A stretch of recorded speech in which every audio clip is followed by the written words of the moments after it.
Salut à toutes, salut à tous, bienvenue dans Hyperlink, votre cocktail de BD de pixels qui décortique l'actualité et l'écosystème de la pop culture. Cette semaine, hasard du calendrier heureux, ou peut-être pas, peut-être que oui, je sais pas, on fête les 30 ans de la révélation de la Neo Geo par SNK, constructeur japonais, développeur japonais, un peu tombé dans l'oubli auprès du grand public, mais qui amorce une petite tentative de regain avec pas mal de belles choses à attendre en 2020.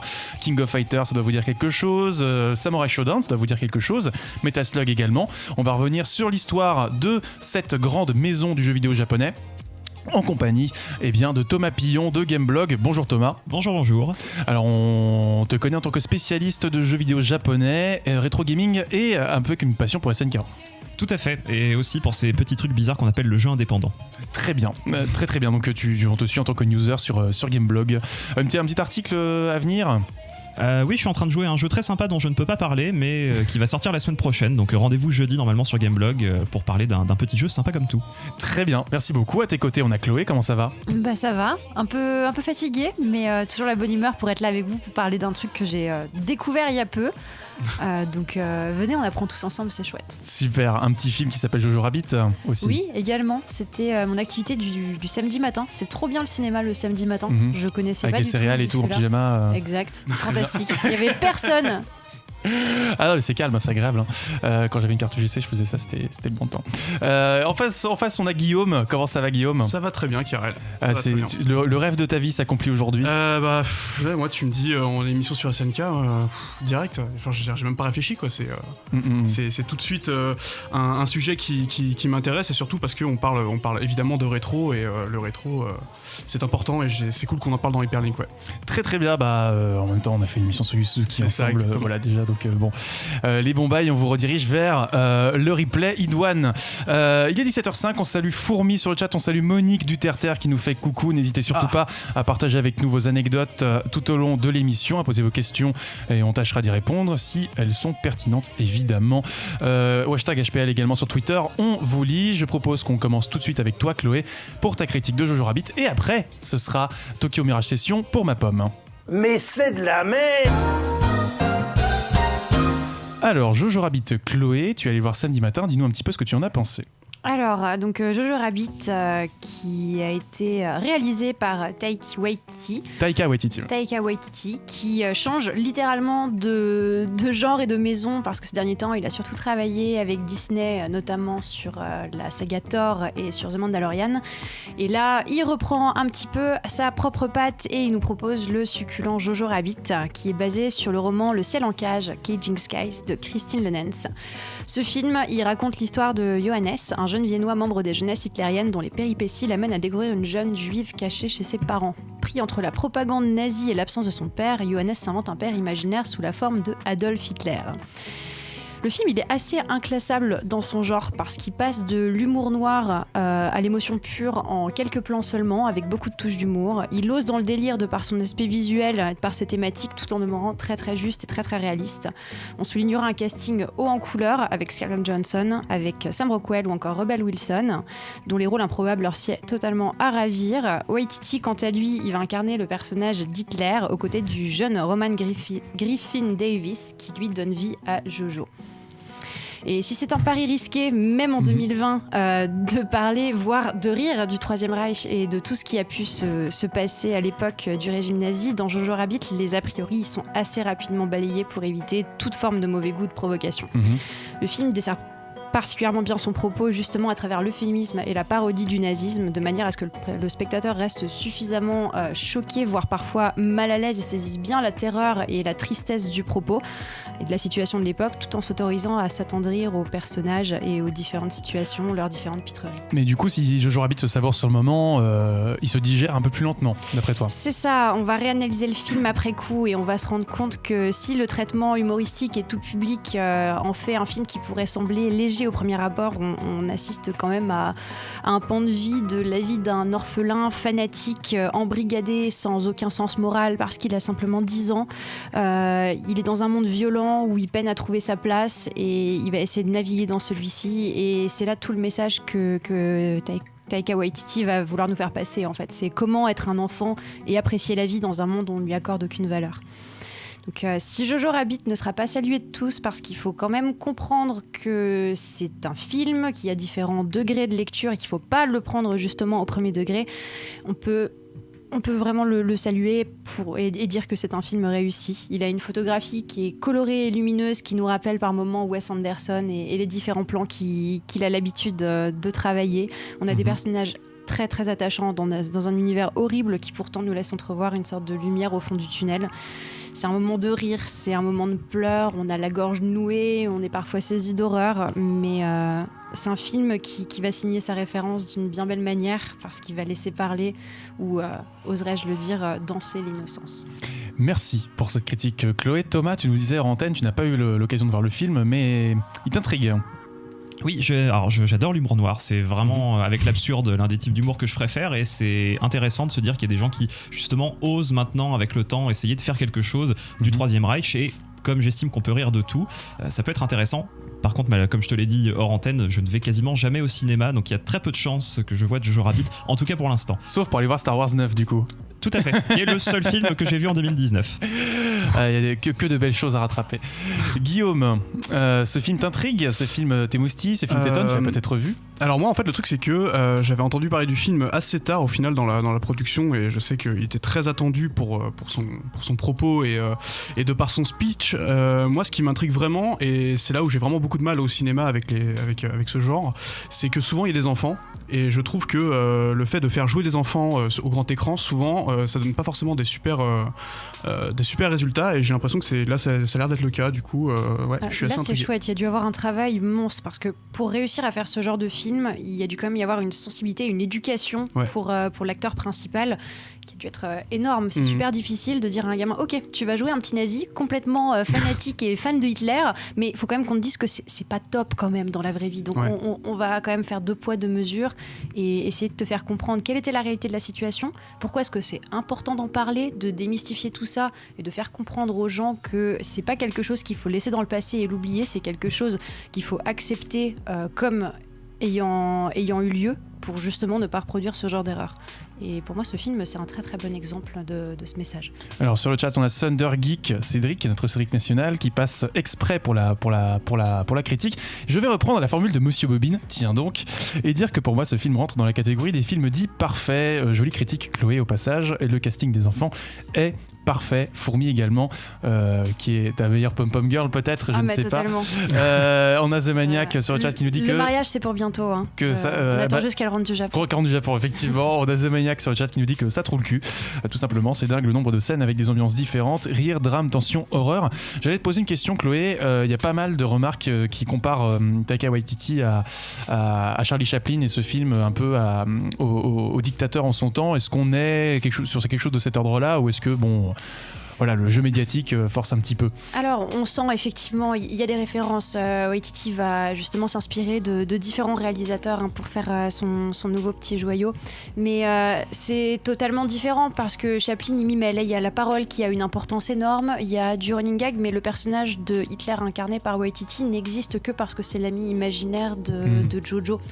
Il n'existe pas à lui tout seul, c'est une forme de la conscience de Jojo qui va être là pour lui redonner la force et le moral quand il va pas très très bien et qu'il se sent abattu par le système. Il va être là quand il va voir que Jojo commence à avoir des inquiétudes et des doutes par rapport à la présence d'une juive dans sa maison, et qui va un peu le rappeler à l'ordre. C'est sa conscience, c'est son Jiminy Cricket en fait. Si tu as envie de le comparer à quelqu'un, c'est ça, c'est Jiminy Cricket, pas le Hitler de Chaplin. Donc c'est un crossover entre Last Action Hero et un biopic sur Benoît XVI. Il faut forcément que tu compares tout à des crossovers. C'est insupportable, car elle va voir ce film après celui-là en tant que tel. Très bien, merci beaucoup. je tâcherai. Merci pour ta critique, Chloé. Il me semble que c'est à mon tour de vous bassiner avec un jeu venu du Japon. Quelque chose me dit qu'on va beaucoup parler de Japon aujourd'hui, et c'est toi, Guillaume, qui va me donner la réplique. Ouais. Alors du coup t'as pu tester Tokyo Mirage Session, donc FE pour Fire Emblem. T'avais pas testé la version Wii U quand c'était sorti, et du coup je sais, on en parlait hors antenne, tu me disais tout le temps il faut absolument que je touche à ce jeu, ça a l'air extraordinaire. Ah bah c'est pas faux. Monique sur le chat a bien forcé. J'étais un grand fan de Persona, du coup ça rentrait un peu dans ton champ d'action, et du coup tu vas pouvoir un peu nous expliquer ce que c'est que le jeu, sachant que moi aussi j'y ai joué, mais sur la version Wii U. Ah très bien. Alors Tokyo Mirage Session Sharp FUI, du coup Sharp FE, que je vais appeler TMS pour plus de facilité dans cette émission, est un RPG co-développé par Atlus, à qui on doit la saga Megami Tensei et également Persona, et l'autre studio Intelligent System qui appartient à Nintendo, qui est en charge de la saga Fire Emblem. Il se pense donc comme un crossover entre ces deux univers. Il a été édité par Nintendo sur Wii U en 2016, puis sur Switch en ce début d'année dans une version revue et corrigée, baptisée Encore. Alors l'action prend place dans le Tokyo contemporain, on suit le lycéen Itsuki et son ami d'enfance Tsubasa qui rêvent de devenir une idole. Lors d'une audition qui tourne mal, ils vont tous les deux découvrir que le monde du show business dissimule une dimension parallèle appelée Idolasphère, peuplée de fantômes qui se font appeler Mirage. Si l'alliance entre un humain et un mirage semble être la voie royale pour se hisser en haut du top 50, certains d'entre eux semblent comploter pour prendre la place des humains, les contrôler, voire les remplacer via l'industrie du divertissement. C'était sans compter sur Fortuna Entertainment, agence et maison de production qui dissimule une cellule d'enquête sur ce mystérieux univers. Itsuki et Tsubasa vont donc la rejoindre dans le but de lever le voile et peut-être justement se hisser au sommet du dit top 50. Alors derrière ce pitch un peu coloré, on peine à reconnaître un peu l'univers médiéval de Fire Emblem quand tu en parlais, ou alors les délires un peu isométriques de Shin Megami Tensei. Est-ce que y a un peu erreur sur la marchandise ? Alors on s'attendait effectivement à avoir un RPG tactique médiévalo cyberpunk et on a eu de la J-pop, mais on ne juge pas un livre à sa couverture, monsieur. Donc on a une collab entre deux studios orfèvres, du jeu à système et des menus à tiroirs, qui ont décidé de faire porter la démarche du crossover sur le gameplay avant tout. Alors le gameplay, quel est-il ? TMS est écrit en chapitres, donc un méchant mirage apparaît, on enquête, on ouvre le portail, on atterrit dans un donjon, labyrinthe, monstre, coffre, gros boss, on connaît la formule. Donc le cœur du jeu, ça va être le build et le combat. Donc on a un mélange habile entre les mécaniques de SMT, tour par tour, table des types, et Fire Emblem, triangle des armes, donc épée, lance-hache en mode pierre-feuille-ciseaux, avec les maîtrises d'armes pour apprendre des techniques. Donc à la manière de Persona, chaque héros sera accompagné d'un mirage prenant les traits d'un personnage de la série Fire Emblem, surtout des persos du tout premier sur NES et de Awakening sorti sur 3DS.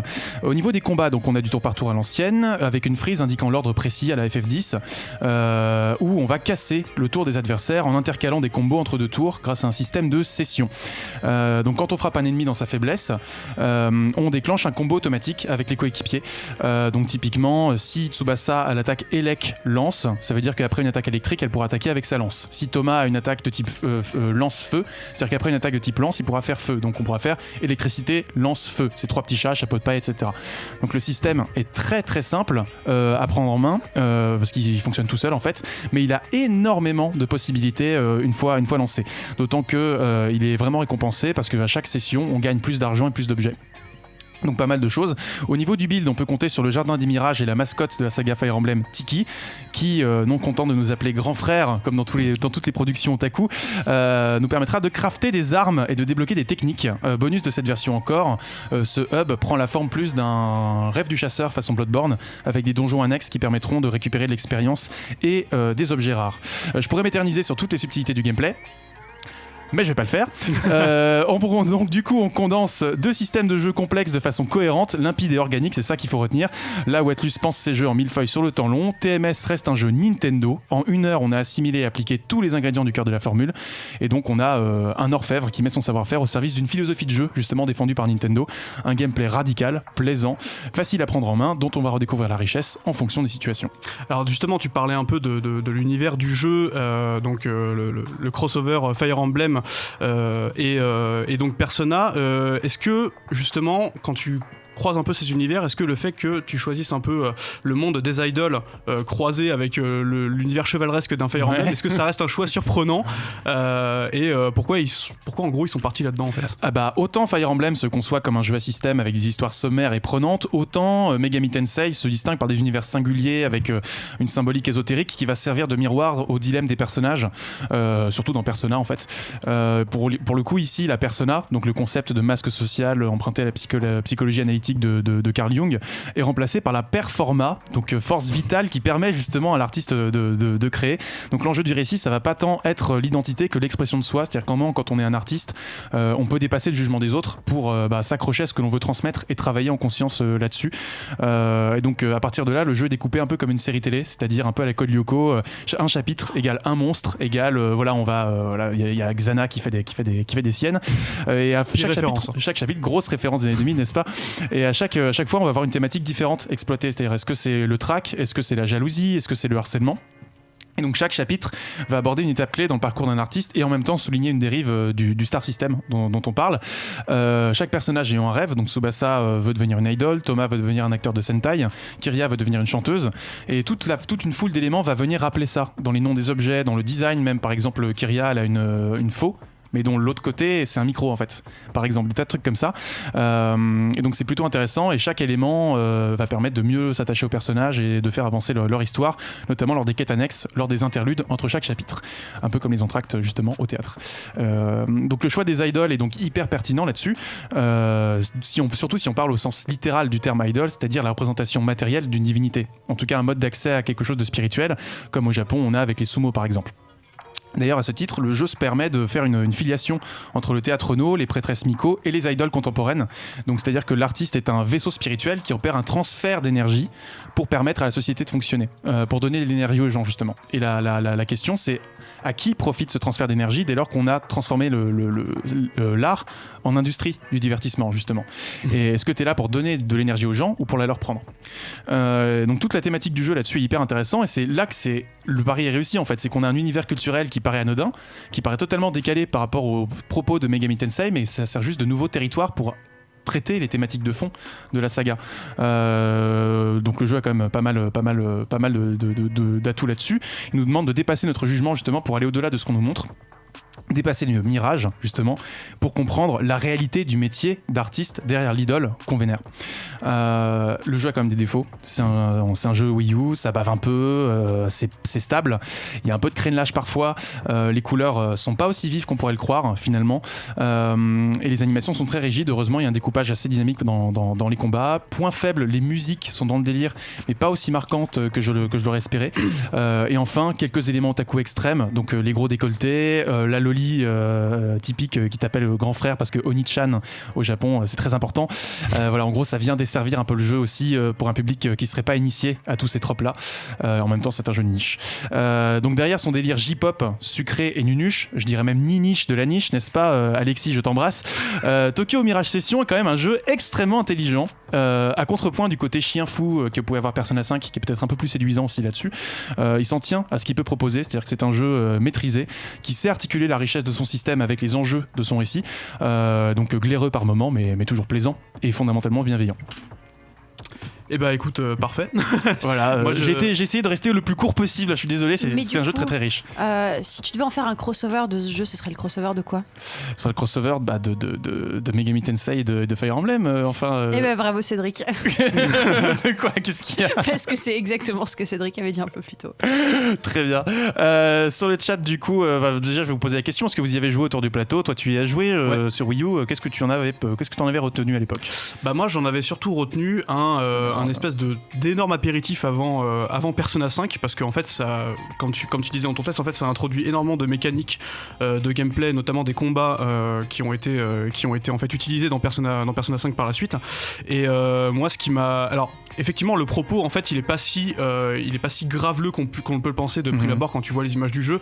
Au début tu vois les idoles, tu te dis ok d'accord, je vais tomber dans un univers bariolé un peu genre ça va être un immense concert d'Hatsune Miku avec des combats. En fait finalement pas tant que ça, parce que chaque élément visuel te rappelle qu'au final t'as affaire à un univers qui a vraiment un sens et dans lequel tu vas pouvoir évoluer de façon intelligible.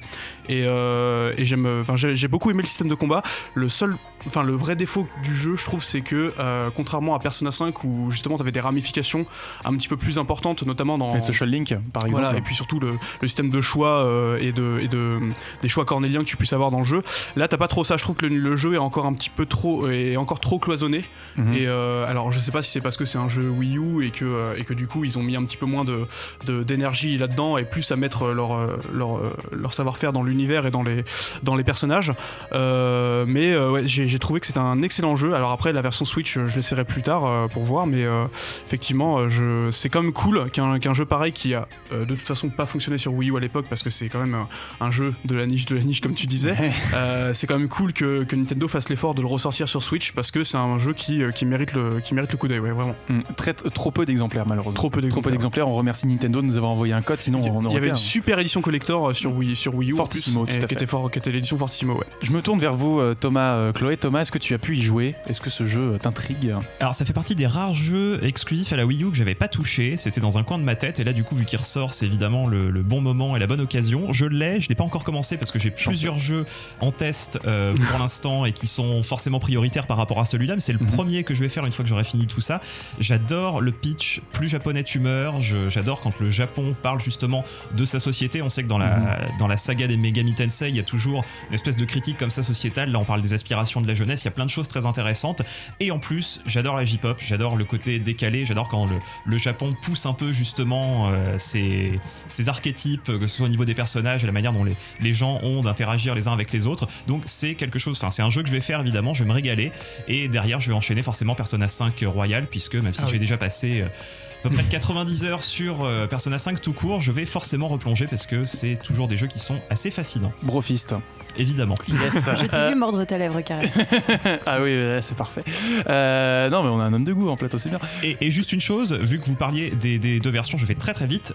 Il se trouve que la version à laquelle tu as joué sur Wii U était une version originale et qu'elle a été censurée malheureusement. Oui, tout à fait. Voilà, c'est ça. Même si du coup on profite d'une localisation en français qui n'était, je crois, pas disponible sur la version Wii U. Tout à fait. Ah, il est en français ? Il est en français, ouais. Ah, bah c'est parfait. Il est en français, comme Persona 5. Ah oui, j'avais pas capté que c'était une amélioration par rapport au jeu de base. Oui, parce qu'il était en anglais. Ah bah très bien, profitez-en à fond parce qu'en plus la traduction est très très bonne, il y a pas mal de blagues dedans. Plus d'excuses. Chloé, Pour ma part, moi, un mot de la fin. Ouais, un mot de la fin. Moi, je suis pas très jeu tour par tour. Pokémon, c'est un peu la seule exception dans ma vie, mais c'est pas un format qui m'amuse plus que ça. Il y a un côté un peu lent à la chose qui fait que j'ai du mal à me plonger dans le jeu. Donc déjà, le système de jeu ne m'attrait pas plus que ça. Après, franchement, pourquoi pas, mais je n'ai pas le support pour y jouer. Du coup, je viendrai chez vous. Sur le chat, Fourmidi, il faut t'offrir la Switch Animal Crossing, donc cotisez-vous.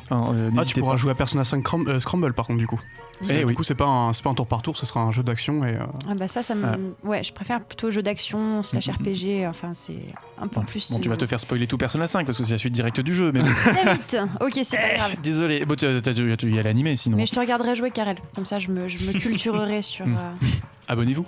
Non mais voilà, parce que je vais continuer à streamer Tokyo Mirage Session, vous inquiétez pas là-dessus. Merci à vous pour ces critiques, merci à Nintendo pour m'avoir envoyé le code. Parce que merci à toi. Merci Karel. Du coup on va s'écouter, tiens donc, Reincarnation, chanson de Kiria Kuruno dans Tokyo Mirage Session. Et on se retrouve juste après pour aborder SNK. À tout de suite. De retour dans Hyperlink. Pire happening du monde. Ah oui, je suis désolé. Totalement improvisé celui-là. Non, donc du coup, de retour dans Hyperlink, votre cocktail BD Pixel, évidemment, toujours avec Chloé et Thomas, ça va ? Très bien. Toujours aussi bien qu'il y a des minutes, ouais. Parfait. Le chat t'encourage dans ton mouchage de Karel sauvage, apparemment. Je reprends le flambeau de Cédric. Très bien, c'est parfait. Mon Dieu. On n'est jamais à l'abri ici. Donc, on est parti. Je vous propose, sans plus attendre, on va passer à SNK si vous voulez bien. Et Guillaume, ce n'est pas l'attaque des titans, hein ? Ah, MDR, l'attaque. MDR. Pour sa défense, c'était moi qui avais demandé. De toute façon, ça sert à rien de discuter avec toi, t'as toujours raison. Si, ça sert de discuter. C'est toi qui as toujours raison. Alors, SNK, mon bon Guillaume, le rêve de ta vie, c'est maintenant. Je suis très content qu'on parle de SNK. C'est qui, c'est quoi, c'est quand, on est où ? Alors, Alors, du contexte. Tout commence le 22 juillet 1978 à Osaka, au Japon, avec la création de Shin Nihon Kikaku et non pas Keikaku comme on pourrait le penser, qui veut littéralement dire le nouveau projet japonais, donc SNK, qui est une société créée par monsieur Ekishi Kawasaki et une poignée de programmateurs à l'époque. Attention monsieur. Comment ? Programmeur, pardon. Et à une époque où évidemment le marché de l'arcade au Japon est florissant et donc SNK qui est donc créé à Osaka, pas exactement à Osaka, c'est plus dans la banlieue d'Osaka, très exactement à Higashimikuni. Je l'ai noté. Donc banlieue d'Osaka, et donc c'est à la base on va dire un conglomérat de programmeurs qui veulent se lancer dans le marché de l'arcade florissant à l'époque au Japon. Gros marché de l'arcade qui est d'ailleurs dominé à l'époque par les Capcom, Taito et Atari et Sega. même donc au Japon. Et il commence, on va dire, par des petits projets, notamment des projets de casse-briques avec un certain Midcon Kit 2, il y a également Midcon Kit Block, et en fait c'est des espèces de clones d'Arcanoid très très simples. Ouais, et puis aussi du shoot 'em up, Ozma Wars, tous ces trucs là. Ils sont fait la main sur des petits projets en fait en arcade avec ça, d'ailleurs sur des systèmes d'arcade existants, notamment les systèmes de Taito, et on attend donc leur premier jeu qui sort un an plus tard en 1979 avec Ozma War, qui est ni plus ni moins qu'un clone de Space Invaders, comme Taito le sait faire si bien à l'époque. Et donc voilà, donc ils continuent avec des petits projets en arcade comme ça, très simplement. Et à partir de 1980, ils fondent une alliance avec Tosei Software, qui est encore une fois aussi un conglomérat de programmeurs. Et donc en fait, ils veulent clairement rentrer dans le monde de l'arcade et créer des jeux arcade encore plus impressionnants. Il y a notamment des jeux comme par exemple Sasuke vs Commander, rien à voir avec Naruto, ou encore le célèbre Vanguard, qui est resté très longtemps comme étant un des shoot'em up classiques de l'arcade au Japon. Il y a également aussi une branche américaine en 1981 qui se crée avec SNK Electronics Corporation, qui s'est créée notamment en Californie. Donc on sent déjà que SNK est une boîte qui veut se lancer à l'international et inonder le marché de ses productions. Également aussi, on sent directement pas l'inspiration, mais l'envie de se diriger vers le marché de la console, puisque SNK aussi, grâce à sa SNK Corporation aux États-Unis, va lancer la production de portage de jeux consoles, notamment sur Atari 2600 avec Vanguard. Très bien. Donc effectivement, dès le départ, c'était un bon tour d'horizon. On a un constructeur et développeur qui veut gagner le monde de l'arcade, qui quand même identifie le marché de la console de façon assez précoce, mais va prendre son temps. On va pas passer à la Neo Geo tout de suite, si vous voulez bien, parce qu'avant, il faut quand même créer un peu la marque, choisir des styles de jeu. Le choix du shoot 'em up, c'était une évidence, Thomas ? Ah oui, puisque c'est un des genres qui cartonne à l'époque. On parlait justement de Space Invaders juste avant. C'était l'exercice typique justement de cloner ce type de production, parce que c'est ce qui marchait le plus. Et ce qui motive SNK justement à se tourner vers l'arcade, c'est le côté remettre des pièces dans la machine systématiquement. Et la plupart des planeurs et programmeurs qui bosseront chez eux insistent justement sur cette dimension de tout donner très rapidement pour très vite accrocher visuellement le joueur, qui est beaucoup d'action, qui est plein d'éléments qui donnent envie justement de remettre une pièce dans la machine. Et voilà, c'est pas des philanthropes, plot twist, c'est une entreprise qui veut faire de l'argent, qui veut espérer se développer. Et du coup, le marché de l'arcade à cette époque-là, c'est ce qu'il y a de plus impressionnant, parce que c'est un jeu qui va un peu te sauter à la figure quand tu rentres dans une salle. Il va falloir que ça pète, que les visuels soient super sexy, super intéressants. Et leur premier jeu, mine de rien, Vanguard, c'est un shooter qui est quand même assez coloré finalement, même si il a vieilli aujourd'hui. C'est quand même un shoot plein de couleurs et qui propose des choses, qui propose une barre de vie, qui propose des tirs dans différentes directions, et ils essayent d'implanter quelque chose, comme tu disais, de donner une identité particulière à la marque. Et ça tombe bien, puisque SNK va rester finalement dans le genre du jeu d'arcade très longtemps, même quand ça marchera un petit peu moins. Alors on va pas forcément aller dans le détail, je préviens tout de suite, on ira dans le détail des jeux dans la deuxième partie de l'émission. On va quand même en évoquer quelques-uns pour créer l'identité de la marque, peut-être se trouver une égérie, et on peut quand même penser à Athéna, peut-être pour commencer. Est-ce que qui a joué autour du plateau, Athéna ? Moi j'ai jamais joué à Athéna, je t'avouerai. J'ai peut-être joué une fois à Psycho Soldier, mais pas à Athéna directement. Je sais qu'il y a eu un portage sur NES qui est arrivé plus tard, mais effectivement, alors SNK, ça a jamais été au début une boîte qui s'est dit ils vont faire comme chez Nintendo ou chez Sega à l'époque. Pas de mascotte au début. Voilà, pas de mascotte directement. On peut dire que Athéna c'était un petit peu la première mascotte de SNK, parce que c'était leur tout premier jeu, en tout cas plus coloré que ce qu'ils faisaient à l'époque. Et qui se mouvait un petit peu dans le côté shoot 'em up, mais aussi également avec Athéna du côté de la plateforme. Mais ouais, ça a jamais été leur truc. Eux, ce qu'ils voulaient, comme tu disais à l'instant, c'était que ils voulaient surtout inonder le marché de l'arcade de productions hyper impressionnantes pour pouvoir assouvoir leur présence technologique sur le marché. Ouais. Justement, présence du marché, on parle de quel marché ? Est-ce qu'on parle d'un marché international ? Est-ce qu'on parle d'un marché japonais, spécifiquement japonais ? Il y a eu beaucoup de leurs jeux et de leurs consoles qui sont restés quand même dans un marché très asiatique, axé sur le marché japonais, hongkongais principalement. C'est souvent les années suivantes que ça arrivait dans le marché nord-américain et le marché européen, mais il y a certains jeux, certaines consoles qui n'y sont même jamais parvenus parce qu'ils avaient d'autres consoles et d'autres jeux ou même d'autres bornes d'arcade à présenter, et disons qu'on ne prenait même pas le temps d'exporter ces produits-là dans les marchés étrangers. Bah, disons, après c'est dans le nom, c'est écrit nouveau plan pour le Japon. Ouais, alors c'est vrai, c'est pas vrai en même temps, parce que du coup, comme ils ont créé leur filiale américaine, ils ont voulu de toute façon aussi pouvoir s'implémenter à l'étranger. Le truc, c'est que par contre, certaines productions étaient destinées que au marché japonais, parce que encore une fois, les Japonais, dans leur grande vision du marché du jeu vidéo, c'était il y a les productions pour les blancs et les productions pour nous. Et donc du coup, c'est pour ça que quand il y a eu la branche américaine qui s'est créée, ils ont également pensé à créer tout un univers et de style de jeu bien plus action et surtout bien plus contemporain qui pouvait parler notamment au marché américain. Et c'est pour ça qu'après on a eu après des shoots comme Vanguard ou d'autres types de jeux, on a eu plus tard des jeux comme NAM 1975 qui parlaient beaucoup plus au marché américain. Ouais. Effectivement, plutôt des jeux, oui, et puis même Ikari Warriors complètement. Inspiration Rambo. Est-ce que c'est pas aussi une façon d'aller chercher Sega sur son propre terrain, parce que Sega c'était une boîte américano-japonaise à ce moment-là, et on en a parlé dans l'émission sur Yu Suzuki, mais l'arcade c'est un marché à conquérir aussi. En fait il faut savoir aussi qu'à l'époque, notamment aux États-Unis, il y avait Atari dans le marché de l'arcade, et puis après tu avais tous les importateurs de bandes d'arcade du Japon, et notamment Taito qui s'était lancé aussi dans le marché américain. On va pas rester uniquement sur l'arcade, sauf si vous avez un mot à ajouter. On va peut-être. Vas-y, Thomas. Non, vas-y. Très bien. Je sais pas. On respecte le maître de cérémonie. Je reste attentif aux petits signes, sait-on jamais. Cette semaine, on a fêté les 30 ans de la révélation d'un hardware qui a quand même pas mal changé l'histoire de SNK, qu'il a réellement fait décoller et qu'il a inscrit dans l'imaginaire collectif du jeu vidéo. Je vais bien sûr parler de la Neo Geo. Deux modèles, MVS, AES, Kezako. Thomas. Tu veux commencer ou tu... Ouais, Thomas, vas-y. On va commencer par le MVS puisque c'est ce qui est sorti quand même en premier en 90. SNK, qui a l'habitude de faire de l'arcade mais d'utiliser des systèmes justement d'autres constructeurs, se dit qu'il y a peut-être quelque chose à tenter, et à cette époque-là, l'une des préoccupations justement des tenants des salles d'arcade, c'est de renouveler justement leur stock et d'avoir le jeu qui va marquer, le jeu qui va faire venir les gens et justement consommer des pièces.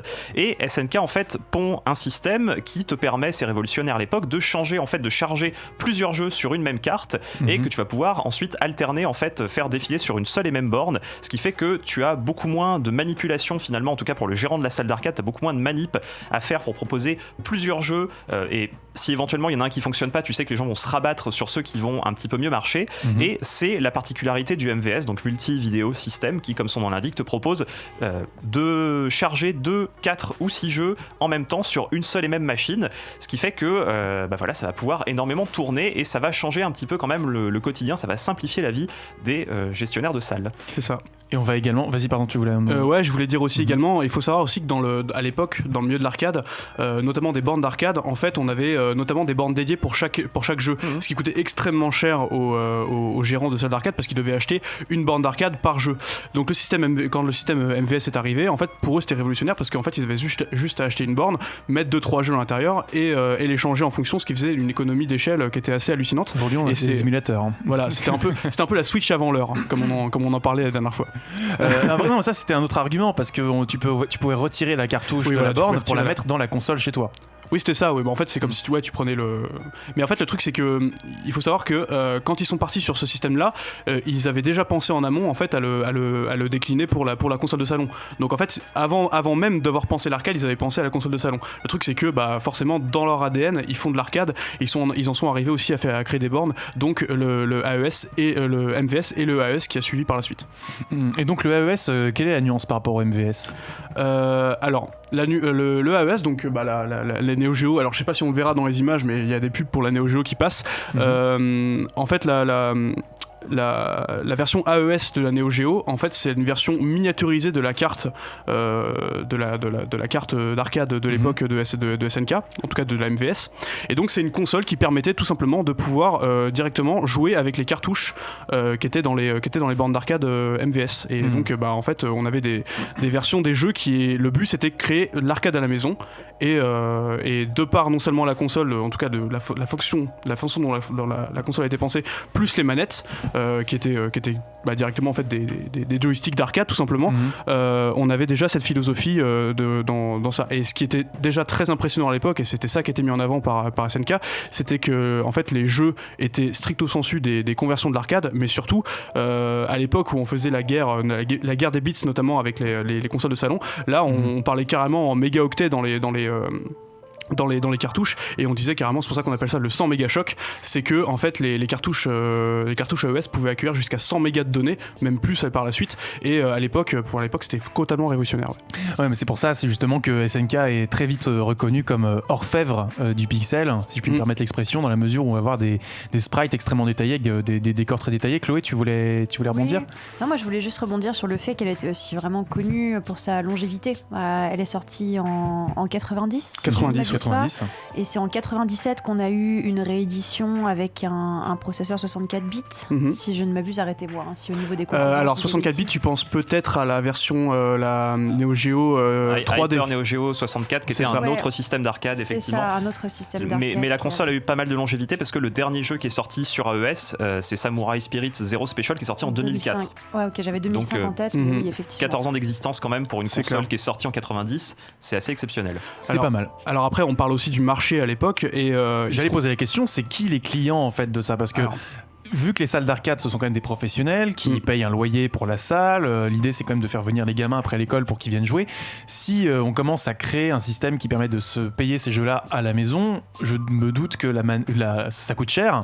Donc c'est qui est le client en fait? C'était ça un peu la barrière à l'entrée pour pouvoir jouer aux jeux Neo Geo, c'est que la Neo Geo AES, quand elle est sortie, elle valait littéralement aux alentours de 60 000 yens, ce qui faisait quasiment 650-680 euros pour l'époque, ce qui est un billet d'entrée absolument prohibitif. Voilà, prohibitif et surtout inaccessible pour le commun des mortels même à l'époque, et tout simplement parce qu'il faut savoir que en fait je sais pas s'ils gagnaient énormément d'argent sur la distribution de leur console à l'époque, mais il faut savoir que c'était une console qui était déjà très en avance sur son temps, parce que c'était quand même assez technologiquement c'était assez impressionnant de pouvoir en fait miniaturiser tout un système d'arcade dans une console qui était une console de salon. Et donc voilà, il y avait non seulement la console qui était extrêmement chère, aux alentours de presque 700 euros, mais les jeux étaient extrêmement chers aussi.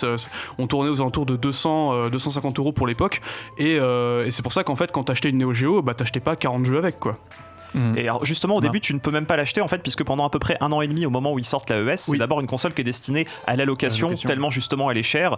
Tu payes une petite partie pour justement expérimenter l'arcade à la maison, et ils mettront je crois à peu près 1 an et demi avant de véritablement la commercialiser, la proposer auprès du grand public, qui à partir de ce moment-là va effectivement pouvoir, pour ceux qui ont 600 € à mettre effectivement dans une console et à peu près 200 par jeu, expérimenter ça à la maison. Et juste sur la performance technique, tout n'est justement pas dans la console. En fait, chaque cartouche Neo Geo comporte une partie en fait dans le circuit imprimé, il y a une partie qui va un peu booster le processeur et qui va permettre justement d'avoir, il y a deux circuits imprimés en fait par cartouche, ça permet beaucoup plus d'échanges en termes de données, et c'est ce qui va faire justement sa spécificité. Et ça coûtait extrêmement cher d'ailleurs à produire à l'époque. Voilà. Très bien. Alors malheureusement ce pari va s'avérer porteur dans l'imaginaire collectif, on va dire, mais c'est une aventure qui, même si la machine va avoir de la longévité, mais SNK va mettre un petit peu le bec dans l'eau à la fin des années 90. Avant toute chose, je voulais quand même rappeler une chose, c'est que là on parle du marché japonais, mais il faut savoir que la Neo Geo a quand même été distribuée en France, pareil à des prix absolument incroyables. On parle entre 3000 et 4000 francs de l'époque. République, les grandes années. Voilà, et qui était distribué notamment dans les Ultima ou les Shoot Again de l'époque. Je sais pas si vous avez été assez vieux pour avoir connu ces. Moi j'ai connu Dog Games. Ouais, Dog Games. Voilà. J'ai déjà vu Neo Geo chez Dog Games. Il y en avait un au Mans. Et il faut savoir, et chose très insolite, c'est qu'en fait à l'époque SNK n'avait pas de réseau de distribution en Europe et notamment en France, et du coup il faisait importer et changer en fait notamment les documentations en français des jeux Neo Geo.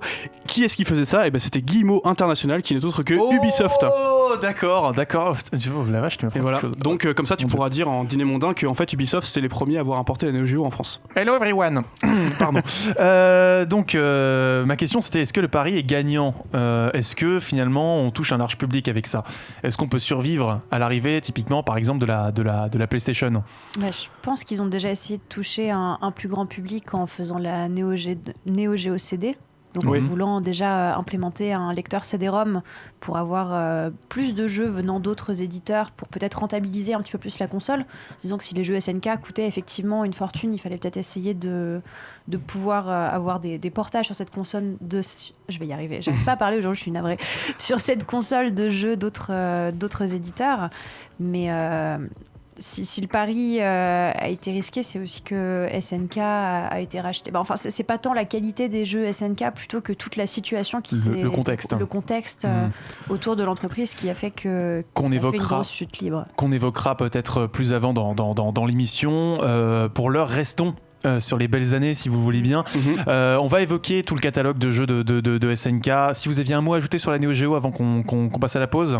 Juste par rapport au succès, il y avait un peu toutes les réponses dans ta question puisque quelque part il y a eu cette volonté de ne jamais faire de compromis chez SNK, et quand tu ne fais pas de compromis sur le prix, sur le style de jeu en restant résolument arcade dans tout ce que tu produis, forcément tu sais mathématiquement que tu te coupes à un moment donné d'une partie du public. Donc je pense qu'ils avaient peut-être aussi quelque part conscience de s'adresser déjà à l'époque à un public de niche.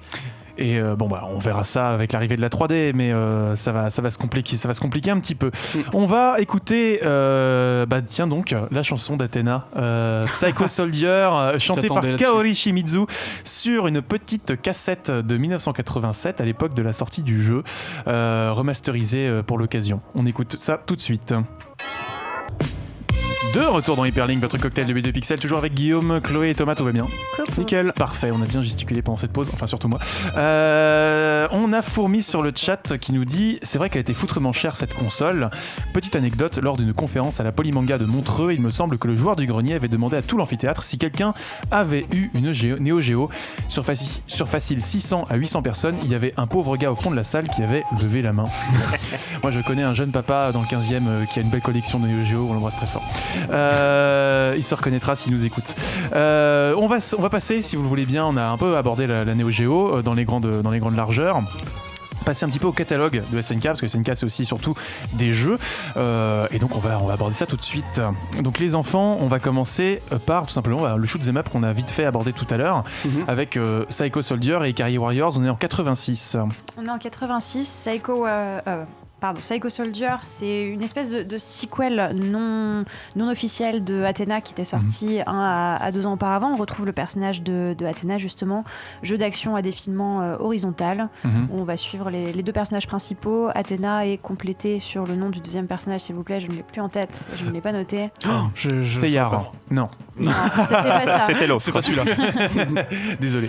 Non, je l'ai pas. Voilà, donc ça va être juste la progression de ces deux personnages avec le petit côté nostalgique de retrouver Athena. La même année, on a eu Ikari Warriors, où là, effectivement, on se retrouve plus sur une aspiration Rambo, où on a ces deux soldats qui doivent traverser la jungle pour arriver au village de Ikari, avec plein d'embûches sur leur chemin, des tanks, des monstres, plein de choses à dégommer. C'est Rambo Simulator. Hein, est-ce qu'on peut dire que c'est Contra vu du dessus, en fait, un peu? Si je me risque à un parallèle. Non, parce qu'en fait, si tu veux, le style de jeu est quand même assez différent, parce qu'en fait, comme la perspective est différente par rapport à un Contra, c'est un système de jeu qui était très très populaire à l'époque, notamment en arcade.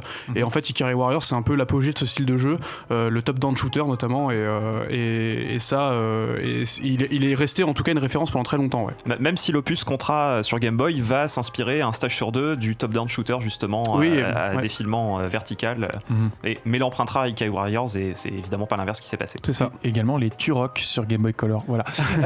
Si vous avez la chance de les faire. Ce qu'il faut voir, c'est que surtout quand SNK commence à créer des licences qui lui sont propres, en fait, ils veulent déjà de toute façon être le meilleur opus d'un genre, en fait. Et Ikari Warrior comme Psycho Soldier le prouve, parce qu'ils ont fait énormément de shoots, et on en parlera avec Last Resort, tout ça derrière, qui sont encore des références aujourd'hui dans le genre, quoi. Alors on retient SNK pour ces jeux-là, mais on les retient aussi et surtout pour leur contribution je dirais, encyclopédique, n'est-ce pas, au jeu de baston. Ça me semble important de revenir sur le parcours d'un monsieur qui s'appelle, on l'a évoqué en antenne, Takashi Nishiyama, qui a fait ses débuts chez Capcom en créant une petite saga qui s'appelle Street Fighter, si je dis pas de bêtises, qui va donner naissance au sein de SNK en tant que transfuge à un petit jeu qui s'appelle Fatal Fury. Thomas. Et qui va un petit peu changer la donne, effectivement. C'est pas anodin qu'il ait travaillé chez Capcom avant, parce que le premier Street Fighter, même si c'est pas encore le jeu de versus fighting tel qu'on le connaît avec l'épisode 2, ça va quand même poser beaucoup de bases pour le jeu de baston en général. Et quand il arrive chez SNK, il va continuer en fait cette approche avec justement Fatal Fury, donc la série qui s'appelle Garo Densetsu en japonais, qui va mettre en scène l'un des personnages les plus iconiques après Athena, qui est Terry Bogard, qui va devenir un peu aussi une espèce de mascotte non officielle du constructeur, et qui pose aussi des bases pour le genre du versus fighting, et qui va surtout nous faire découvrir un sous-titre, puisque le premier épisode de Fatal Fury en Occident est sous-titré King of Fighters, donc ça va évidemment amener à la suite. Mettre en place pas mal de choses. Comment est-ce qu'on peut définir Fatal Fury par rapport à d'autres jeux comme Street Fighter? Est-ce que c'est un jeu plus offensif, plus basé sur la garde, sur le contre? Déjà visuellement, faut savoir que on est sur Neo Geo, et système MVS à l'époque, et déjà on a un jeu qui est techniquement hyper impressionnant pour l'époque. Là on voit l'image avec la pluie et tout. Voilà, avec des coups très bien définis, une définition et des sprites au niveau des personnages qui sont quand même assez balèzes, et un système de jeu avec énormément d'impact, et c'est un credo qui restera très important pour SNK pour la suite de ces jeux de baston, ouais, clairement. Et surtout, l'une des particularités de Fatal Fury aussi, dans sa version arcade, ça n'a pas été repris sur les portages consoles, c'est le fait d'avoir de la profondeur, de pouvoir changer de plan, justement, et d'inviter ton adversaire à te rejoindre et à se battre sur un autre plan que celui qu'on a l'habitude de voir en 2D. Et ça, on le verra plus dans Art of Fighting, le jeu en plusieurs plans, en fait. Ça arrive d'abord sur Fatal Fury. Ça, oui, mais ça, on le verra plus justement dans sur les suites parce qu'en fait, les sprites sont tellement énormes qu'au final, ils doivent déplacer la caméra. Enfin, c'était. Après, Hiroshi Matsumoto est aussi le créateur de Art of Fighting, est un proche de Nishiyama, et à mon avis, ils ont dû se répartir un petit peu. Il y a eu des transferts de compétences entre les deux pour se mettre d'accord. C'est peut-être pas un hasard si le créateur d'Art of Fighting va reprendre les spin-offs de Fatal Fury derrière avec Real Bout et tout ça.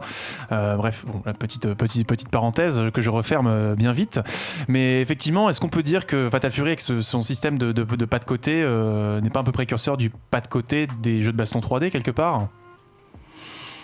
La mécanique est assez différente quand même, là j'avance un tout petit peu, mais on verra que tous les grands développeurs qui se sont spécialisés dans le versus fighting 2D vont avoir beaucoup de mal à passer justement à la troisième dimension, parce que le système de jeu a été pensé justement sur deux axes 2D, mine de rien, et c'est quand même assez différent de toute la mécanique et du fait de modeler des polygones et d'avoir un système de jeu beaucoup plus ouvert. En fait, on n'en est vraiment pas encore là. Alors, si vous avez, je pense qu'on a fait un petit peu le tour des bases de Fatal Fury et de Art of Fighting, qui une petite mise en jambe avant le grand crossover fédérateur qui sera peut-être la marque de fabrique de SNK. Toujours des crossovers. Toujours des crossovers partout, tout le temps, à toute heure de la journée. Tout simplement, tu l'avais teasé, Thomas, King of Fighters en 94.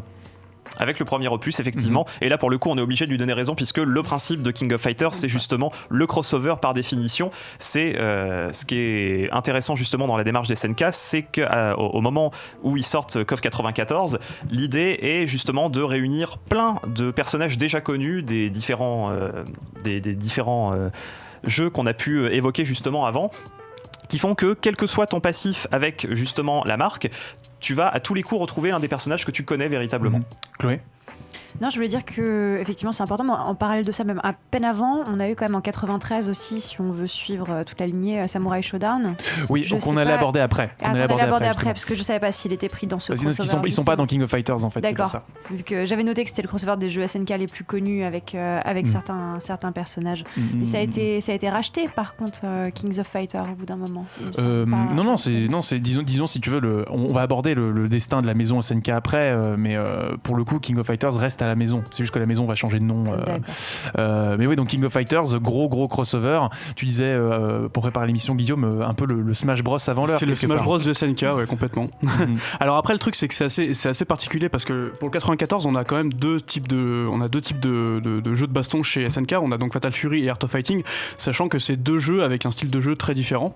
Et là, du coup, en fait, avec King of Fighters, ils ont dû un peu mixer les deux genres. Et notamment, c'est l'introduction du tag battle. Donc en fait, on joue avec 3 persos que l'on va pouvoir, au fur et à mesure des KO, intervertir pendant le combat. Et donc, du coup, ça inscrit complètement le principe du crossover. Et c'est une série qui va perdurer jusqu'à encore aujourd'hui, avec des épisodes qui vont arriver très bientôt, notamment. Oui, King of Fighters 16 l'année prochaine. 15 déjà. Ça, ce sera après. Ça, on leur souhaite.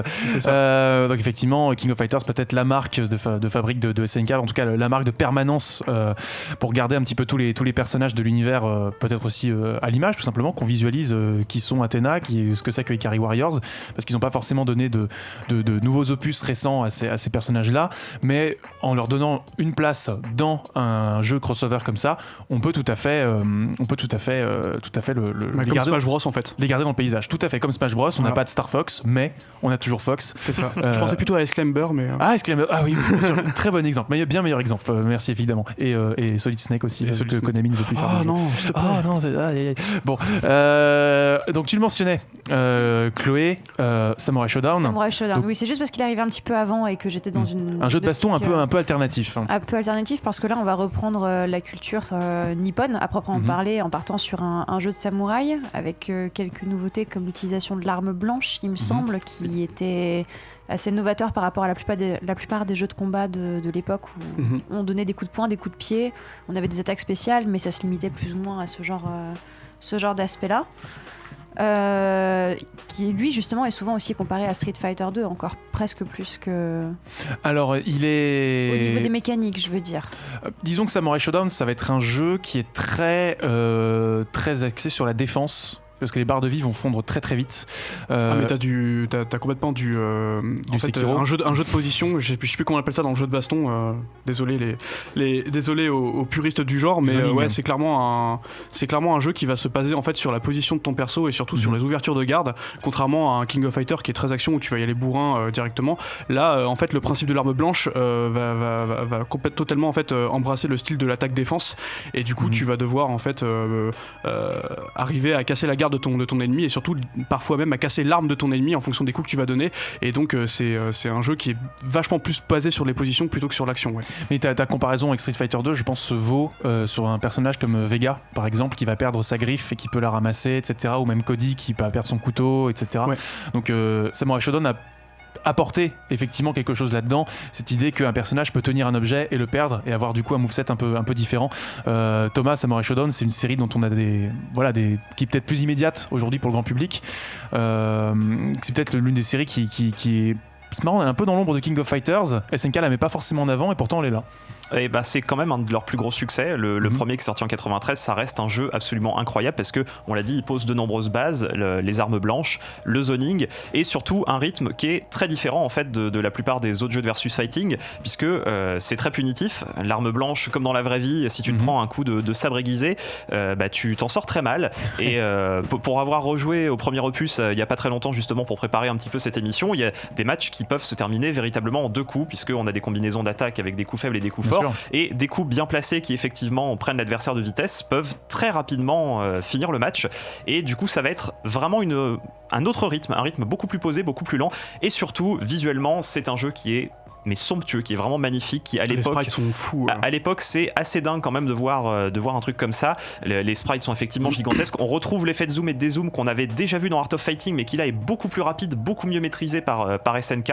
Et ça va donner justement de l'ampleur à travers en plus ces décors qui reprennent des paysages assez typiques du Japon, quelques villes étrangères aussi, on part aux États-Unis, ce genre de choses, mais il y a un impact visuel qui est vraiment énorme. Et surtout, comme c'est de l'arcade ou comme c'est de la Neo Geo, on a des décors qui sont vivants, ce qu'on n'avait pas forcément sur des jeux comme Street Fighter ou ce genre de trucs. Là on a des foules, on a vraiment beaucoup de gens derrière et qui en plus bougent, il se passe des choses, et c'est quelque chose qui marque énormément les joueurs et qui fait que le jeu, encore aujourd'hui, même 25 ans après sa sortie, est toujours très très pertinent. On l'a vu à l'image tout à l'heure, effectivement, sur Fatal Fury, sur King of Fighters, c'est le côté, effectivement, bagarre de rue, mais cette fois-ci vraiment pris au sens strict, ce que même Street Fighter ne faisait pas, en fait, quelque part. Et c'est là, juste pour revenir sur les origines de SNK, que c'est intéressant de savoir que c'est une entreprise basée à Osaka, parce que si vous êtes déjà baladé à Osaka, on a beaucoup plus justement cette sensation de la culture de rue que dans une ville comme Tokyo ou Kyoto où il y a beaucoup de studios de jeux vidéo, et ça infuse forcément un petit peu l'esprit des jeux d'SNK.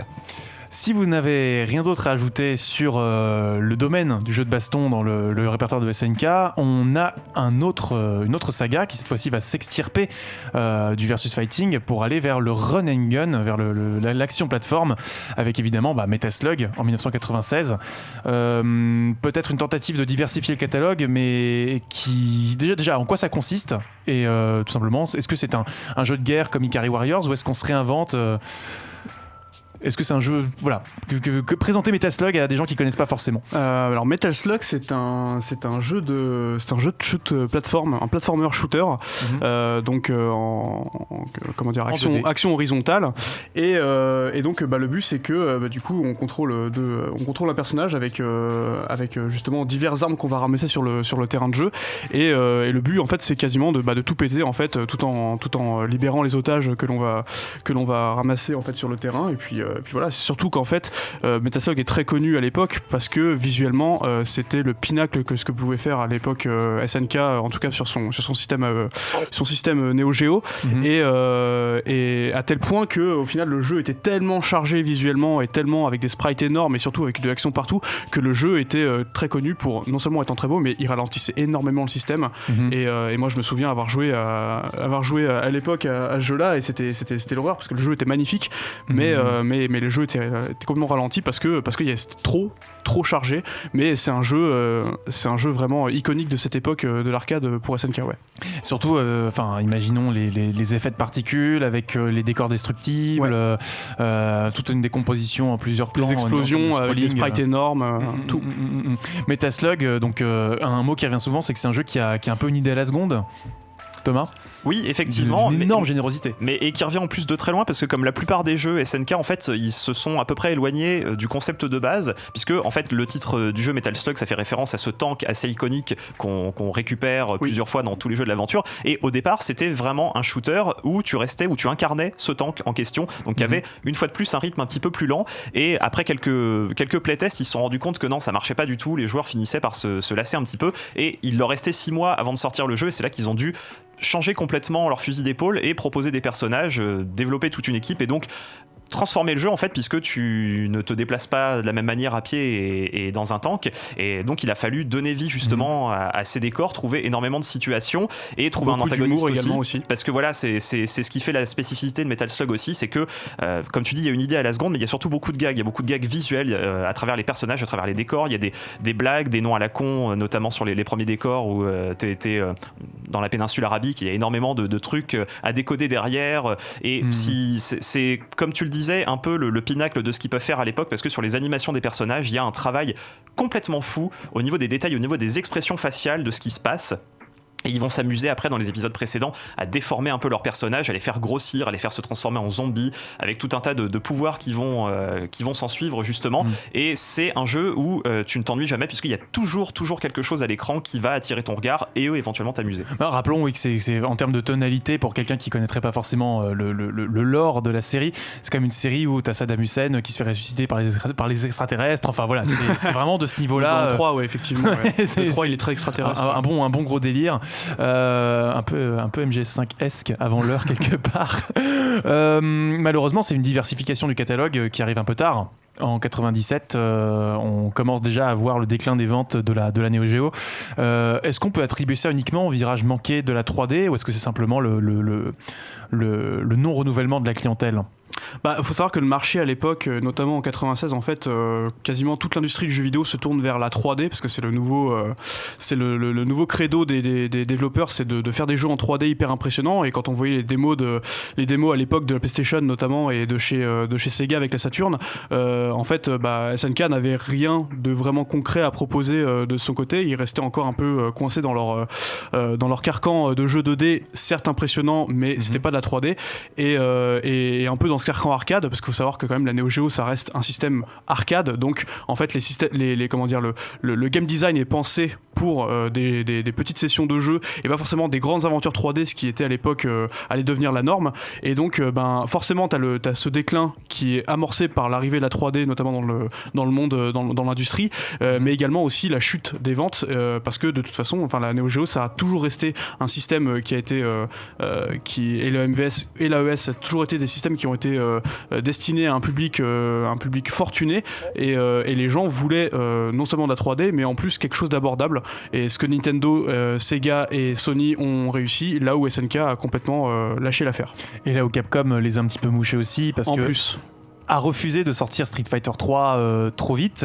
Ils ont finalement travaillé Resident Evil, et c'est là que finalement ils ont réussi à embrasser la 3D et à disons proposer et de la 2D d'un côté avec une licence, un Street Fighter 3 qui a peut-être pas aussi bien marché que prévu, mais un Resident Evil qui a largement compensé cette c'est aussi que SNK n'avait pas les moyens en fait de développer ces licences sur d'autres systèmes en fait, et donc ça a forcément accéléré leur déclin.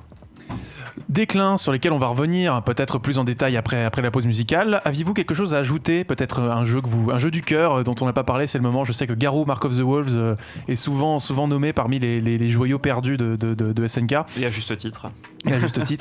Bon, tu peux en parler un tout petit peu avant la pause peut-être. C'est le dernier Fatal Fury en fait dans la lignée de la série en fait, qui est un des plus impressionnants. On parlait des mégas qui étaient affichés sur les cartouches tout à l'heure. C'est plus de 600 mégas je crois, c'est un jeu qui est visuellement incroyable, on a un niveau d'animation qui est vraiment phénoménal, même si effectivement à l'époque tout le monde commence à regarder ce qu'on peut faire en 3D avec de l'animation 3D, là on est sur vraiment quelque part le bout du bout de la logique des SNK en termes de versus fighting 2D classique on va dire, même si les coffres vont continuer derrière. Donc Garou Mark of the Wolves, forcément on parlait de les Metal Slug, le 3 est un classique absolu, c'est vraiment clairement quelque chose de fantastique.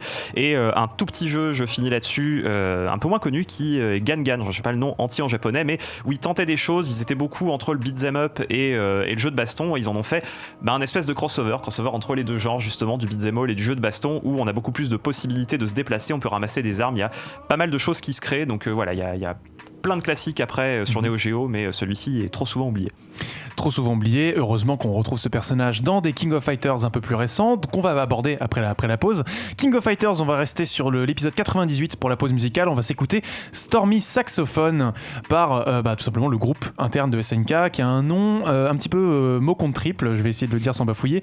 Shinsekai Gyakoku Zatsugidan. Mon dieu, c'est génial. À tout de suite. De retour dans Hyperlink, votre cocktail de B2 Pixel, toujours avec Thomas, Chloé et Guillaume. Tout va bien? Nickel, très bien. Saxophone vôtre. Donc sur le chat on a Fourmi qui nous dit que ça y est, elle est maîtresse de Galar pendant l'émission, c'est beau. Bravo, just clap. Elle intervient pas trop dans l'émission, mais c'est pas grave, il y a pas de souci, tu es concentré, excuse acceptée, comme nous le dit Elisa sur le chat. Guillaume, tu avais un mot à ajouter sur un jeu de l'amour que tu as honteusement négligé, n'est-ce pas? J'ai pas eu l'occasion d'en parler, mais moi mon jeu SNK préféré de l'époque, ça reste ni plus ni moins que No Turf Master, alias le meilleur jeu de golf de l'univers. C'est un jeu donc tu disais de la team Metal Slug avant qu'il fasse exactement. Un jeu de golf très exigeant, très technique, mais en même temps hyper accessible. Voilà, jouer à No Turf Master, il est ressorti grâce à Dotemu sur téléphone et également sur Switch il me semble. Et donc jouer à No Turf Master, c'est le meilleur jeu de golf encore aujourd'hui, et voilà quoi, je voulais en parler parce que c'est un jeu du cœur. 4€ sur Switch si je dis pas de bêtises. Je crois que c'est le jeu de la vie de Pipo aussi. Ouais, en plus on le salue. On avait mentionné avant la pause le déclin de la machine et de la maison SNK. On a déclin de la machine, fin de première partie, déclin tout simplement de la maison pour des raisons de pas forcément prises avec la 3D. Soyons factuels, qu'est-ce qui s'est passé pour que SNK déraille à ce point lors du passage aux années 2000? Alors on a parlé déjà plus ou moins du déclin par rapport au justement le fait que SNK n'a pas forcément embrassé le reste du marché, c'est-à-dire se tendre vers des consoles 3D et des jeux qui allaient dans ce sens, mais il y a également aussi plein d'autres facteurs qui ont fait que ça n'a pas forcément le déclin a eu plus d'importance qu'escompté. Il y a aussi le fait par exemple que la boîte a été rachetée par une autre boîte qui s'appelle Aluze. Alouzé, c'est une société spécialisée dans les patchy slots, les fameuses les machines à sous. Les fameuses machines à sous japonaises, vous savez, toutes les billes descendent. Si vous allez au Japon, vous verrez, il y en a partout. Et donc Alouzé rachète SNK surtout pour en fait avoir les licences, notamment les King of Fighters, Fatal Fury, pour pouvoir en faire justement des patchy slots. Entre temps, SNK continue d'exister, c'est-à-dire que même si Alouzé a pris énormément de part dans la société, SNK continue de sortir des jeux, et notamment il y a eu des Metal Slug, il me semble, il y a eu des Samurai Shodown, mais on sent que la sauce prend plus comme à l'époque. En tout cas, les premiers épisodes, ces épisodes-là ont beaucoup moins de succès de par le fait que les joueurs sont tout simplement passés à autre chose. Il n'y a que la niche de la niche et les experts de ce genre de jeu qui restent. Donc Alouzé rachète, en tout cas pas rachète, mais fait rentrer énormément de SNK dans son capital.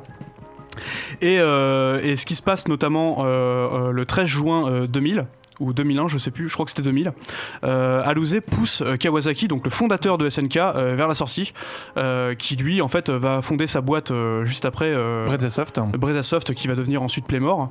Et donc du coup ce qui se passe après tout ça, parce que de toute façon SNK n'a plus les moyens de pouvoir produire comme avant, SNK est mis en faillite par Alouzé en 2001. Et ensuite on racontera ce qui s'est passé après, mais en tout cas SNK n'a pas décliné, c'est-à-dire que SNK a complètement raté le début des années 2000, et notamment à cause de Alouzé qui s'est honteusement servi dans son catalogue en tout cas. Alors malgré tout, Brezasoft aura quand même racheté les droits lors de la faillite. Oui. C'est ça qui est incroyable, c'est que le serpent se mord la queue en fait. Les licences restent entre les mains des mêmes personnes, mais tout ça pour ça quoi. C'est-à-dire que Kawasaki a fait exprès en fait de s'en aller de SNK pour pouvoir racheter ses licences, parce qu'il a vu le vent tourner, il a vu que Alouzé allait distribuer les licences qu'il ne voulait pas pour ses patchy slots à droite à gauche, et du coup Kawasaki avec Brezasoft a racheté les licences SNK. Il a fait un Tipeee, il a tout récupéré. Exactement comme à l'époque. Ouais. Donc et pendant ce temps-là, on a également Nishiyama et Matsumoto, donc qui pensent les jeux de baston, qui vont créer le studio Dims. En parallèle pour récupérer une partie du savoir-faire et faire en sorte que ça ne s'éparpille pas trop. On parlera peut-être du cas Dims tout à l'heure, mais c'est intéressant. À quoi SNK peut se raccrocher à ce moment-là? On a parlé des jeux, de la façon qu'ils ont eu d'impacter les codes du jeu vidéo, mais devant toi, Thomas, tu as un artbook, par exemple, signé d'un certain Shinkiro. Le capital sympathie, ça compte aussi pour survivre à ça. Effectivement, mais le capital sympathie va plutôt leur permettre de faire un peu de la figuration plus que véritablement de la présence en fait sur le marché du jeu vidéo, parce que mine de rien, ils déclarent effectivement la banqueroute en 2001. C'est quand même une époque où sur le marché t'as la PlayStation 2 de Sony, t'as la GameCube qui va arriver. Il y a beaucoup de machines concurrentes en fait qui elles n'ont pas loupé le virage de la 3D. C'est des constructeurs, t'as même Microsoft qui arrive, mais ça fait 2 générations justement qui sont sur le créneau de la 3D avec des jeux qui sont vachement plus abordables. Et finalement SNK, qui est encore en 2004 justement à essayer de sortir des jeux sur Neo Geo AES, et un petit peu vu comme une boîte passéiste qui reste justement coincée dans le jeu purement orienté arcade, un genre dont les joueurs en fait se sont déjà un petit peu désintéressés à l'époque. Alors la tendance continue encore un petit peu aujourd'hui, mais déjà dans les années 2000, en termes de genre sexy, on pense plus forcément à l'arcade, et les salles commencent tout doucement à se désemplir, donc il y a un public qui est de moins en moins présent justement pour les productions SNK. Mais on a quand même, des crossovers, Capcom versus SNK, pardon. Les personnages ne se laissent pas oublier, quoi. Oui, mais une fois de plus, Capcom versus SNK, c'est un peu comme un match, justement. C'est le premier protagoniste qui a un peu la primeur du truc. C'est que le jeu qui va le plus marcher, c'est Capcom qui le développe. C'est Capcom qui va récupérer la plupart des bénéfices, justement, autour. Même si SNK va développer SVC Chaos de son côté et le sortir justement un petit peu avant, tu sens qu'ils sont un petit peu tributaire finalement de ce qui se passe, et pas forcément leader. Heureusement on continue à avoir des King of Fighters de qualité un peu variable, on va dire. Ils s'essayent à la 3D avec maximum impact, avec pas beaucoup de succès, un peu le vilain petit canard avec Fatal Fury Wild Ambition également un peu plus tôt dans les années 90. Pour autant King of Fighters, on l'a dit tout à l'heure, est un petit peu ce qui tient le navire, quoi. On continue à avoir des jeux qui sortent sur PlayStation 2, sur PlayStation 3 avec King of Fighters 11 qui commence un petit peu à sur PS3 j'ai un doute, KOF 11 qui commence déjà un petit peu à restaurer quelque chose, restaurer un peu une image de marque, et finalement on voit qu'à partir de KOF 13 et KOF 14 SNK se lance un petit peu à la reconquête de sa propre image aussi. Pourquoi maintenant pourquoi SNK se relève comme ça de ses cendres, d'où ça sort? Y a d'abord déjà le fait que SNK entre guillemets renaît de ses cendres grâce à Playmore, parce que du coup en fait comme les licences ont été rachetées, ils ont la licence, ouais. Voilà, SNK continue d'exister grâce à Playmore. Du coup c'est la nouvelle société de Kawasaki et donc du coup ils continuent quand même à produire des jeux, notamment pour le marché de l'arcade qui notamment au Japon qui reste quand même un secteur d'importance, notamment en ce qui concerne l'image de la marque et l'image de l'entreprise. Ils ont essayé également aussi de faire renaître pas de se lancer dans la 3D, mais il y a quand même des signes qu'ils ont quand même essayé. Je pense notamment il y a un épisode de Samurai Shodown qui est sorti avant cet épisode de cette année qui est sorti en 3D. Un épisode de KOF également avec Maximum Impact qui est arrivé également en 3D et qui est sorti, par exemple, toutes les licences SNK, en tout cas de SNK Playmore, sont arrivées sur les consoles existantes. Donc t'avais la Xbox, la PS2 et je sais plus s'il y avait des épisodes de KOF sur GameCube, mais il me semble pas, ou en tout cas des compilations. Non, c'est Capcom vs SNK 2 qui est sorti sur GameCube. C'était ça. Et je devrais pas le dire, mais ils ont aussi essayé de se lancer dans la 3D avec Metal Slug sur PS2 qui est pareil, tout aussi catastrophique que les Maximum Impact. Voilà. 3D, et donc en fait SNK, si on peut en tout cas parler de renaissance chez SNK, c'est surtout que on sent qu'ils ont tenté en fait d'épouser un peu le marché avec la 3D, mais ils ont vite compris qu'en fait leur savoir-faire il était ailleurs, et notamment la 2D, et King of Fighter en est le c'est un peu l'exception qui confirme la règle, parce que quand on arrive directement au dernier en date, donc KOF 14, il y a quand même un peu de 3D. Mais on reste quand même dans un système de jeu en fait calqué sur les jeux de baston de l'époque, notamment en 2D, et donc ils sont restés dans ce carcan, et c'est ce qui leur a permis notamment de garder un peu la tête haute. Tu parles de savoir-faire, on a mentionné Dimps vite rapidement. La raison pour laquelle SNK Playmore n'a peut-être pas su transformer l'essai, se relever aussi vite que prévu, c'est parce qu'il y a eu une petite fuite des cerveaux quand même chez Dimps. Dimps, studio un peu sous-traitant pour Capcom, pour Namco Bandai sur des licences aussi, et pour Sega aussi, sur des licences aussi variées que Sonic, ou DBZ. Pour Dragon Ball Z Budokai, c'est grâce à eux qu'on a eu ce jeu, et même Capcom pour Street Fighter 4 quelque part. Est-ce que Street Fighter 4 c'est pas un jeu SNK finalement? En fait, quand tu regardes un peu, justement, quand les fondateurs en fait du jeu de baston qu'on connaît chez SNK, donc fondent Dimps et utilisent en fait leur savoir-faire pour justement développer des licences d'éditeurs tiers, notamment chez Sega et chez Capcom. Quand on leur propose en fait de développer directement le nouvel épisode qui va signer le renouveau de Street Fighter avec Street Fighter 4 en 2009, on voit un peu que en fait ça reste des gars en fait qui sont connus dans l'industrie pour ce genre de jeu, et Street Fighter 4 quand il sort en fait c'est totalement un esprit SNK dans l'idée, parce que en fait ça se rapproche un peu du système de jeu de ce que faisait en fait notamment Dimps quand ils ont commencé avec leur jeu en 3D, le Street Fighter X plus Alpha. Street Fighter X, en fait on reste un peu dans ce carcan, et c'est totalement en fait des fondateurs du jeu de baston de SNK qui ont fait renaître le Street Fighter qu'on connaît aujourd'hui. Donc c'est un peu le serpent qui se mord la queue, complètement. Et retour au bercail, parce que ces cerveaux-là sont revenus chez SNK derrière pour faire justement Samurai Shodown en 2019. Donc maintenant, est-ce que ça y est, est-ce que SNK ils ont réinvesti les salons, on les a retrouvés sur l'eShop dès le premier jour de la Switch avec tout un catalogue de jeux historiques mis en avant. Finalement, Terry dans Smash, est-ce que c'est pas une façon aussi de parachever tout ce travail de restauration de la marque? Finalement, voilà, est-ce que SNK aujourd'hui s'est retrouvé une place dans le paysage du jeu vidéo? Est-ce que SNK est prêt pour 2020 pour revenir avec un nouveau King of Fighters et le nouveau Metal Slug? Est-ce que la maison est prête? Quelque part oui, en tout cas on sent qu'ils ont dépassé une étape, parce que justement t'avais une espèce de célébration des licences passées et de ce savoir-faire 2D pendant très longtemps, où comme tu l'as dit, dès l'arrivée de la Switch ils ont ressorti tout un tas de classiques avec la gamme ACA et Neo Geo, où t'as plein de KOF, plein de Fatal Fury, de Samurai Shodown justement qui sont arrivés en version dématérialisée. Tu sentais que d'abord ils voulaient essayer de réimplanter justement les marques, les personnages forts qui faisaient leur univers, et là maintenant on sent que véritablement ça y est, ils ont fait ce travail là, et maintenant ils travaillent vraiment sur l'avenir, que ce soit KOF 15 qui a été annoncé pour cette année, Samurai Shodown 2019 qui est sorti, qui continue à être alimenté justement avec un truc tout nouveau pour eux aussi, un season pass de personnages supplémentaires étalés sur plusieurs saisons. Tu sens que voilà, là ça y est, ils ont refondé quelque chose et maintenant ils sont quand même plutôt tournés vers l'avenir. Et pour la première fois, tu as l'impression qu'ils essayent de s'approprier des modèles économiques et des façons de faire qui sont propres à cette époque et plus justement rester sur la base du jeu d'arcade des années 90. Guillaume, on a aussi l'image de marque donc de SNK, mais également aussi de la Neo Geo qui reste, parce que dans le sens où aujourd'hui SNK ça fait partie aussi de ces pionniers des constructeurs qui ont lancé notamment les consoles mini. On voit aujourd'hui avec alors il y a eu à l'époque, je crois que c'était la Neo Geo X, espèce de console portable qui était un peu ratée, qui était faite par un constructeur tiers, mais ils se sont c'est celle que Sakurai a montré dans le Nintendo Direct annonçant Terry ou pas?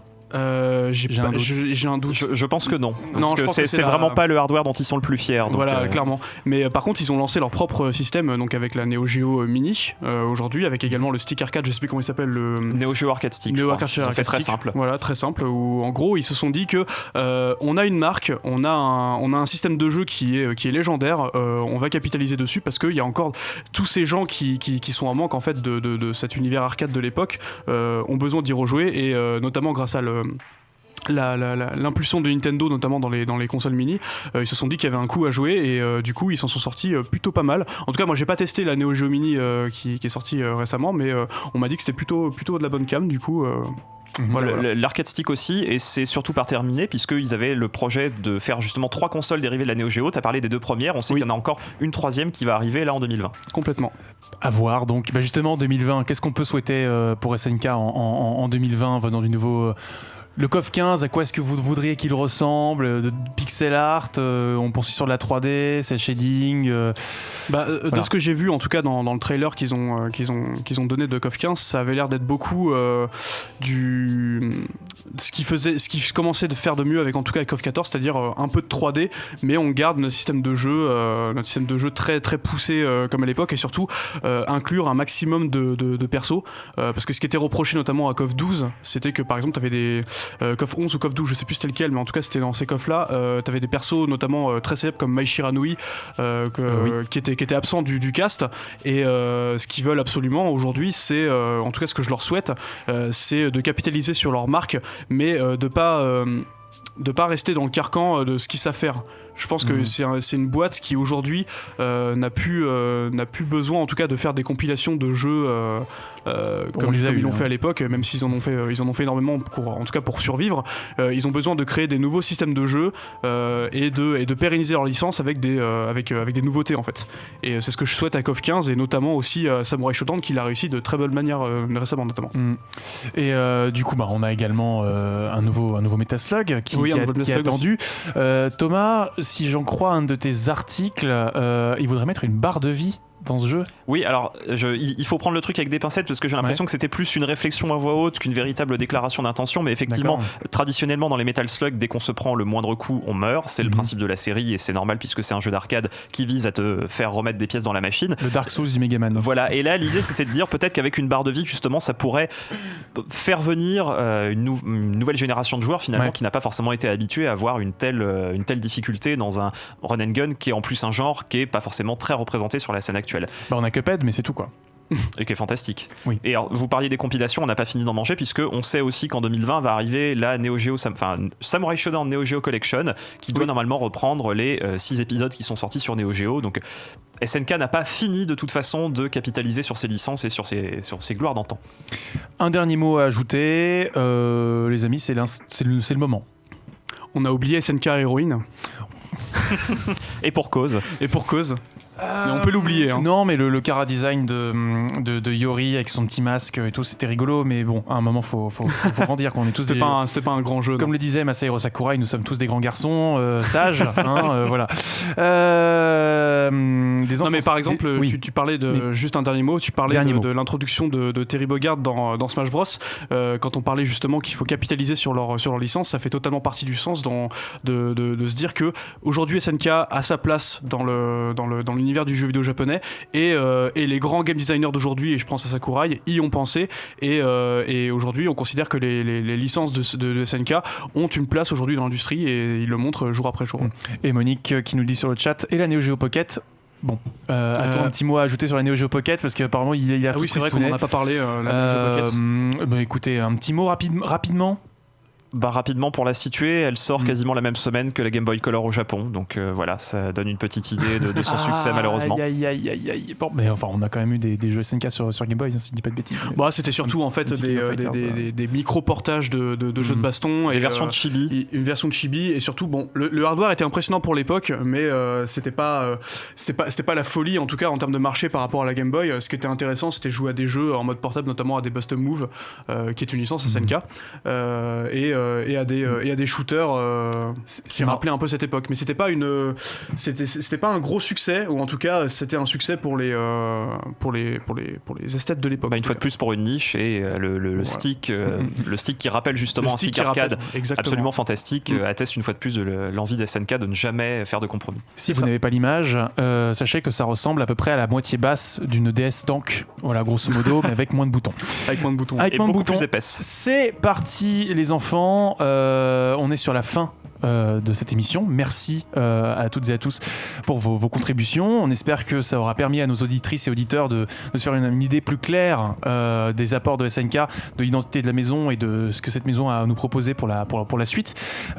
Mais pour autant, l'émission n'est pas terminée, car c'est l'heure du quiz musical. Le quiz musical cette semaine, les enfants, qui va être consacré au jeu de baston, tout simplement, parce que SNK, c'est une grande maison du jeu de combat. Guillaume, tu es tout seul de ton côté. Je propose que quelqu'un te rejoigne. L'avez-vous ? Non, il a osé. Qui a osé. Non.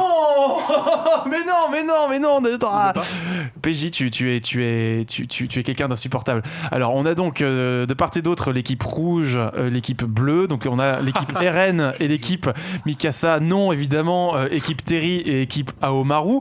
Donc, 5 morceaux. Personne ne rejoint Guillaume. Vous êtes des méchants. Si, PJ arrive, très bien. Donc on a 5 morceaux, 1 point par bonne réponse. Si vous avez la mauvaise réponse, la parole va à l'équipe d'en face. À ma gauche, l'équipe Mikasa / Aomaru.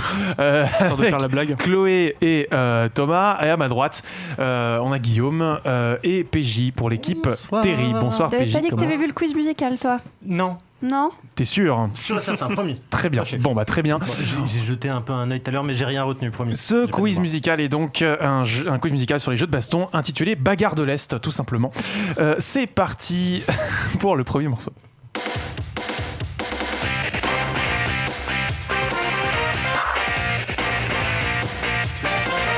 Un petit peu moins fort, c'est possible.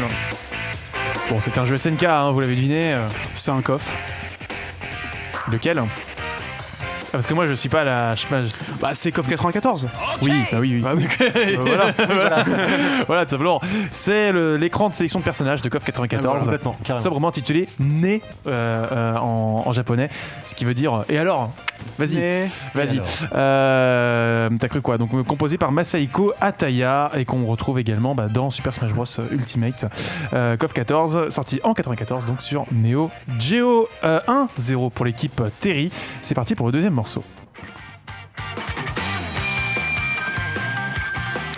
Samurai Shodown. Oui, c'est très japonais. Lequel ? Samurai Shodown 2. Non, équipe Aomaru. On va dire le 5. Ce n'est pas le 5. Équipe Terry. Samurai Shodown 3. Équipe Aomaru. Le premier.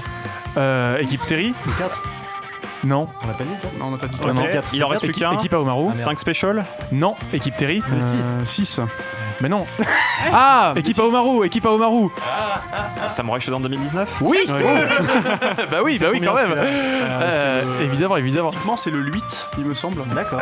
Donc c'est le thème de Galford dans Samurai Shodown 2019, donc intitulé Fin of Invincibility, composé sobrement par SNK Sound Team. On n'a pas de crédit plus précis que ça. Jeu sorti sur PS4, Xbox One en 2019 et sur Switch ce mois-ci, édité par Core Media et Pix & Love. On est parti pour le troisième morceau.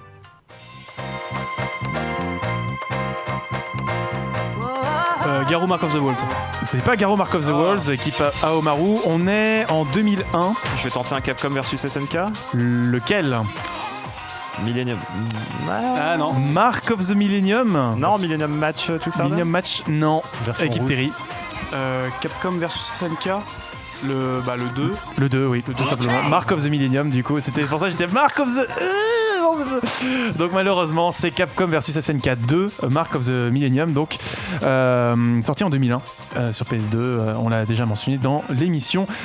This is the True Love Making par Satoshi Kise et Isao Abe, qui fait l'objet d'un véritable culte parmi les fans de jeux de baston. Ça dénote complètement avec le reste de l'OST, ça n'a rien à voir, mais bon, c'est un morceau plutôt rigolo.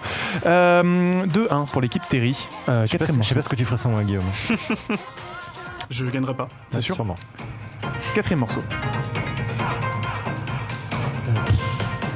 Il y a un piège. C'est du Naruto, ça, non? Ce n'est pas Naruto. Ça pourrait, il y a des jeux de combat Naruto. Samouraï, hein. il y a des flûtes japonaises. C'est pas Naruto. Pokémon, mais... Donc c'est pas un Samurai Shodown puisqu'il y a un piège. Okami. Ça va être un Last Blade. Ce n'est pas Last Blade, équipe Terry. J'y connais rien, SNK, je connais que Street Fighter. Pensez vraiment out of the box là. C'est pas un Real Bout Non, c'est un thème de Samurai Shodown Toy Story. dans un autre jeu. Équipe Aomaru. Super Smash Bros Ultimate. Oui. Oh là là. On revient de loin. Oui, c'est le thème de Samurai Shodown, le thème de Nakoruru, Banquet of Nature, remixé par Masami Ueda sur la bande son de Samurai. Tu le fais très bien. Le moment où il y a les combats là. de Ouais. Super Smash Bros Ultimate, donc sorti en 2018, et donc forcément le DLC Terry avec ses 50 morceaux sortis de toutes les licences de SNK sur le terrain de King of Fighters. Quelle fête, incroyable. Pas de personnage Metaslug d'ailleurs dans le décor, donc peut-être jouable bientôt, je pense à Il y a Cédric. pas un trophée Taslug, Il n'y en a pas. Non. Il n'y en a pas. Ou un esprit. Y'a pas un trophée Ed Non. Ah. Aucun. Ah non, c'est Advance Wars, pardon. Eh oui. Donc de partout. Mon Dieu, c'est méga serré. On est parti pour le dernier morceau. Street Fighter 4. Street Fighter 4, bravo. Évidemment, il fallait finir sur quelque chose de sale. Moi, de la scène, pour moi, on dirait un tube de l'été des années 2000, ça. Alors, Mais c'était le cas. Oui, c'est ça. Ah ouais, d'accord, ok, très bien. Alors, Bon, écoutez bien le morceau, il ne s'invente pas. Fou ce morceau. Voilà. Ça faisait très longtemps que je l'avais pas entendu. Je vous remercie de me l'avoir remis dans la tête. Non, ce n'est pas les Backstreet Boys. C'est bon, on peut dirait, baisser. ouais. On peut baisser, s'il vous plaît. Donc effectivement, c'est The Next Door, version anglaise, interprétée par Exile sur la bande son de Street Fighter 4, jeu édité par Capcom, développé par Dimps, donc indirectement par SNK, sorti en 2008 sur toutes les bonnes consoles, donc pas la Wii à l'époque. Le jeu est fantastique. Ne vous arrêtez pas à la musique d'intro. Voilà. Très bon jeu. Peut-être pas le meilleur pour commencer Street Fighter, cela dit. Il est assez permissif, donc quelque part. Mais bon, méchant, bien méchant. Donc c'est sur un score de 3-2 que se termine ce quiz musical. Qui a eu le point, pardon C'est monsieur... Pardon, c'est Guillaume, je suis fatigué. Donc l'équipe Terry qui triomphe.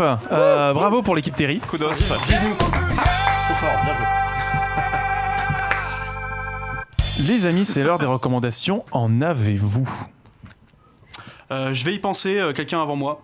J'ai un truc que je peux ne pas recommander, si vous voulez. C'est le truc qui me passe dans la tête. C'est ce week-end, j'ai vu You, la série Netflix où il y a un mec qui stalk des nanas. C'est très malaisant. À un moment, on essaie quand même de vous faire dire oh mais ça va, en fait, il est bien, il tue des gens, mais c'est pas grave. Non. C'est Evangelion en fait.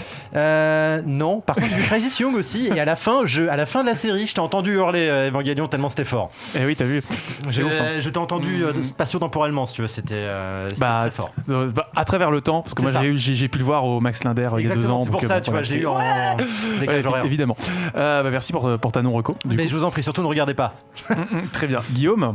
Je viens d'y penser. Moi, j'ai joué et j'y avais jamais joué jusqu'à présent. C'est le fameux Untitled Goose Game auquel je n'avais pas encore touché. Et au final, j'y ai joué grâce au Game Pass sur Xbox et c'est un excellent jeu, très marrant. Voilà, depuis, je suis fan des oies, c'est génial. Et non, jouer à ce jeu, c'est super. C'est un comment je pourrais expliquer un peu ce jeu? C'est une sorte de c'est un simulateur de casse-couille. Un simulateur doigt casse-couille, ouais, exactement. Et en fait, tu as une liste d'objectifs à atteindre, notamment, par exemple, tu dois arroser notamment un arroseur. Tu dois arroser un jardinier, tu dois mettre sa pelle dans l'eau, plein de trucs marrants. Et en fait, t'as plein de petits objectifs et c'est super marrant, super rigolo. C'est Titeuf The Gag Machine, mais en bien en fait. Sauf que c'est pas des mini-jeux en fait. D'accord. Ok. Et oui. Et tu vas tout de suite arrêter de faire des comparaisons dans cette émission. On va te retirer le droit, c'est pas possible.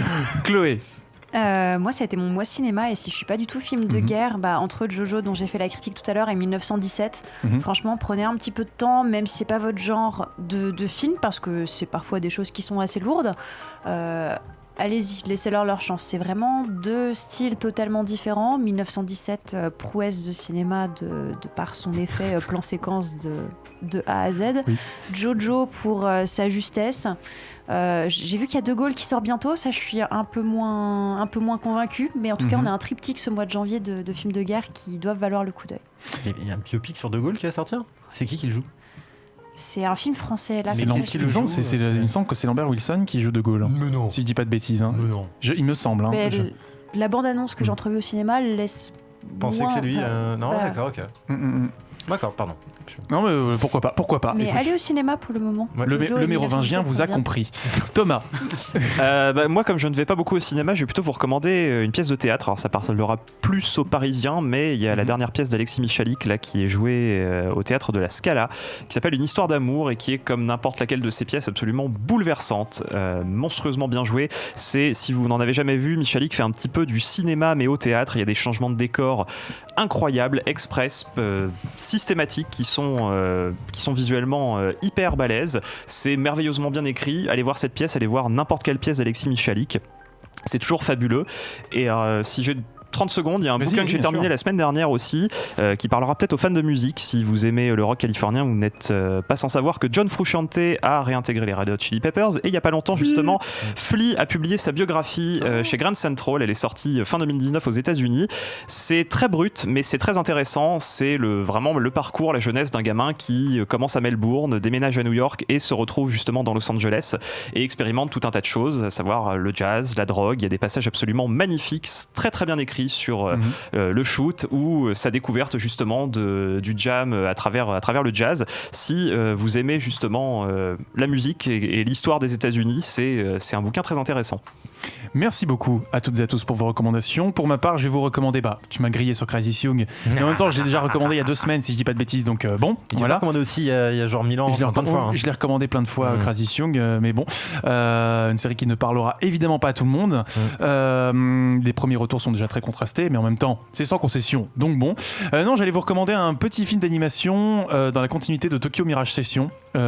Si vous avez la flemme de vous taper 60 heures de donjons à couloir avec des combats au tour par tour, j'allais vous recommander Interstellar 5555, film de Daft Punk et Kazuhisa Takenouchi, et non pas Leiji Matsumoto, qui n'a fait que le chara-design. C'est pas lui qui a réalisé le film, contrairement à la légende urbaine. Donc c'est un film où on va suivre l'histoire d'un petit groupe de disco sur une planète bien lointaine où ils chantent One More Time, qui va se faire kidnapper par un méchant manager de musical pour justement qui va essayer de s'accaparer leur talent pour abrutir les masses et même les dépersonnaliser. Donc t'as un petit peu le même fond que Tokyo Mirage Session par certains aspects, dans le même délire, et puis il y a beaucoup de bleu et de vert aussi, et pas mal de musique un peu disco, un peu dansante, c'est sympa.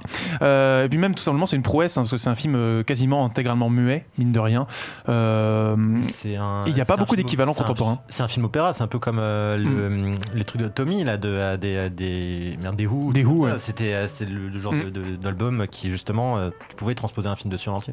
Tout à fait, et c'est ce que Karl m'a vociféré dans les oreilles à l'instant. Donc les grands esprits se rencontrent. Merci à toutes et à tous pour vos recommandations pour le déroulé de cette émission. Comme le veut l'adage, c'est la fin des shows. Et c'est la fin de Hyperlink, votre cocktail de BD Pixel, cette semaine consacrée à SNK. On espère que ça vous a plu. Des très très beaux fonds d'écran pour finir cette émission. J'apprécie, c'est parfait.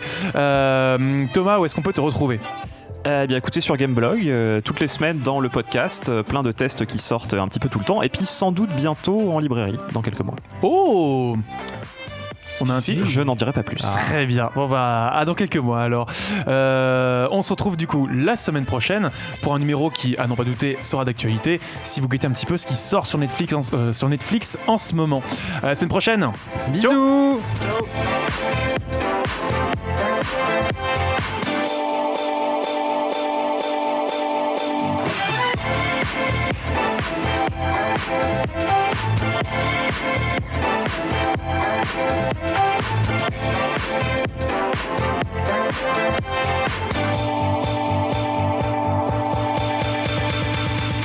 Ciao. Jeux vidéo, BD, manga, séries et cinéma de genre. L'actu Pop & Geek, c'est dans Hyperlink, votre cocktail de bulles et de pixels, avec Karel et son équipe, tous les dimanches à 16h, en direct sur VL.